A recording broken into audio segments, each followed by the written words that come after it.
नमस्कार दोस्तों, स्वागत है आपका आज की फटाफट बड़ी खबरों में। एक बार फिर हम हाजिर हैं आज की सभी बड़ी खबरों को लेकर। इस वीडियो में हम आपको बताने वाले हैं आज की बेहद बड़ी खबरें, लिहाजा इस वीडियो को पूरा आखिर तक देखें। इसलिए दोस्तों इस वीडियो को लाइक और शेयर भी जरूर कर दें। आज की बड़ी खबरों में हम आपको बताएंगे, जी हाँ दोस्तों, कर्मचारियों के थोक बंद रिटायरमेंट का प्लान सर्कुलर हो गया है जारी। जी हाँ, केंद्र सरकार ने शासकीय कर्मचारियों को समय से पहले रिटायर करने के लिए 30 से 50 वाला सर्कुलर जारी कर दिया है। इस सर्कुलर में कर्मचारियों के उन सभी सवालों और बवालों के जवाब दिए गए हैं जिसके चलते आज तक 30 से 50 फार्मूला लागू नहीं हो पाया है। कोरोना वायरस संक्रमण के कारण आई आर्थिक परेशानियों के चलते सरकार इस बार कर्मचारियों के थोक बंद रिटायरमेंट का प्लान बना रही है। समय से पहले रिटायरमेंट का मतलब जबरन सेवानिवृत्ति नहीं है। केंद्र सरकार ने सभी मंत्रालयों और विभागों को जो पत्र भेजा है उसमें विस्तार से यह समझाया गया है कि जनहित में विभागीय कार्यों को गति देने, अर्थव्यवस्था के चलते और प्रशासन में दक्षता लाने के लिए मूल नियमों एफआर और सीसीएस पेंशन रूल 1972 में समय से पहले रिटायरमेंट देने का प्रावधान है। पत्र में सुप्रीम कोर्ट के फैसलों का हवाला भी दिया गया है। इसके साथ ही ये भी स्पष्ट कर दिया गया है कि समय से पहले रिटायरमेंट का मतलब जबरन सेवानिवृत्ति नहीं है। डीओपीटी कार्मिक और प्रशिक्षण विभाग के मुताबिक माकुल अथॉरिटी को यह अधिकार है कि वह किसी भी सरकारी कर्मचारी को FR 56J rules 48(1) B of CCS pension rule 1972 नियम के तहत रिटायर कर सकता है, बशर्ते वह केस जनहित के लिए आवश्यक हो। इस तरह के मामलों में संबंधित कर्मचारी को 3 माह का अग्रिम वेतन देकर रिटायर कर दिया जाता है। कई मामलों में उन्हें 3 महीने पहले अग्रिम लिखित नोटिस देने का भी नियम है। 50 साल की आयु या 30 वर्ष की सेवा के बाद रिटायरमेंट। ग्रुप ए और ग्रुप बी में तदर्थ या स्थायी क्षमता में कार्यरत किसी कर्मी ने 35 साल की आयु से पहले सरकारी सेवा में प्रवेश किया है तो उसकी आयु 50 साल पूरी होने पर या 30 वर्ष सेवा के बाद जो पहले आती हो रिटायरमेंट का नोटिस दिया जा सकता है। अन्य मामलों में 55 साल की आयु के बाद का नियम है। अगर कोई कर्मी ग्रुप सी में है और वह किसी पेंशन नियमों द्वारा शासित नहीं है तो उसे 30 साल की नौकरी के बाद 3 माह का नोटिस देकर रिटायर किया जा सकता है। कर्मचारियों को 3 महीने का अग्रिम वेतन देकर रिटायर कर सकते हैं।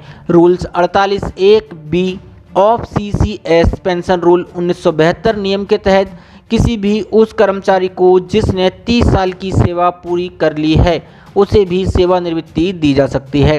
इस श्रेणी में वे कर्मचारी शामिल होते हैं जो पेंशन के दायरे में आते हैं। ऐसे कर्मचारियों को रिटायरमेंट की तिथि से 3 महीने पहले नोटिस या 3 महीने का अग्रिम वेतन और भत्ते देकर उसे सेवा से निकाला जा सकता है। खास बात यह है कि इन केसों में भी जनहित के नियम को देखा जाता है। हर विभाग को 50 साल से अधिक उम्र के कर्मचारियों का रजिस्टर बनाना होगा। आदेश के अनुसार हर विभाग को एक रजिस्टर तैयार करना होगा। इसमें उन कर्मचारियों का ब्यौरा रहेगा जो 50 से 55 साल की आयु पार कर चुके हैं। इनकी 30 साल की सेवा भी पूरी होनी चाहिए। ऐसे कर्मियों के कामकाज की समय समय पर समीक्षा की जाती है। सरकार ने यह विकल्प अपने पास रखा है कि वह जनहित में किसी भी अधिकारी को सेवा में रख सकती है जिसे उसकी माकुल अथॉरिटी ने समय से पहले सेवानिवृत्ति पर भेजने के निर्णय को दोबारा समीक्षा करने के लिए कहा है। यदि रिटायर नहीं किया तो कारण बताना होगा। ऐसे केस में यह बताना होगा कि जिस अधिकारी या कर्मी को सेवा में नियमित रखा गया है उसने पिछले कार्यकाल में कौन सा विशेष कार्य किया था। केंद्र ने ऐसे मामलों की समीक्षा के लिए प्रतिनिधि समिति गठित की है। इसमें उपभोक्ता मामलों के विभाग की सचिव लीना नंदन और कैबिनेट सचिवालय के JS आशुतोष जिंदल को सदस्य बनाया गया है। अवधि समीक्षा का समय जनवरी से मार्च, अप्रैल से जून, जुलाई से सितंबर और अक्टूबर से दिसंबर तक तय किया गया है। ग्रुप ए के पदों के लिए समीक्षा कमेटी का हेड संबंधित सीसीए का सचिव रहेगा। CBDT, CBEC, railway board, postal board व टेलीकम्युनिकेशन आदि विभागों में बोर्ड का चेयरमैन कमेटी का हेड बनेगा। ग्रुप बी के पदों के लिए समीक्षा कमेटी के हेड की जिम्मेदारी अतिरिक्त सचिव, संयुक्त सचिव को सौंपी गई है।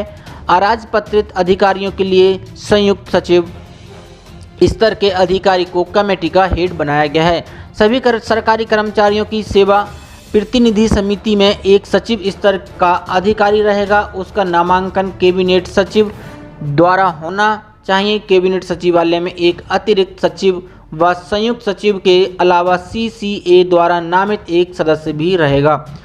जिन कर्मियों को समय से पहले रिटायरमेंट पर भेजा जाता है वे आदेश के जारी होने की तिथि से 3 सप्ताह के भीतर समिति के समक्ष अपना पक्ष रख सकता है। इस बाबत DOPT ने नियमों को सख्ती से पालन करने का आदेश दिया है। बता दें कि सेंट्रल सिविल सर्विसेज पेंशन 1972 के नियम 56J के अंतर्गत 30 साल तक सेवा पूरी कर चुके या 50 साल की उम्र पार कर चुके अफसरों की सेवा समाप्त की जा सकती है। संबंधित विभाग से इन अफसरों की जो रिपोर्ट तलब की जाती है उसमें भ्रष्टाचार, अक्षमता व अनियमितता के आरोप देखे जाते हैं। यदि आरोप सही साबित होते हैं तो अफसरों को रिटायरमेंट दे दी जाती है। ऐसे अधिकारियों को नोटिस और 3 महीने का वेतन भत्ता देकर घर भेजा जा सकता है। ऐसी बड़ी खबरों को देखने के लिए हमारे चैनल को सब्सक्राइब करें और वीडियो को लाइक शेयर जरूर करें। धन्यवाद।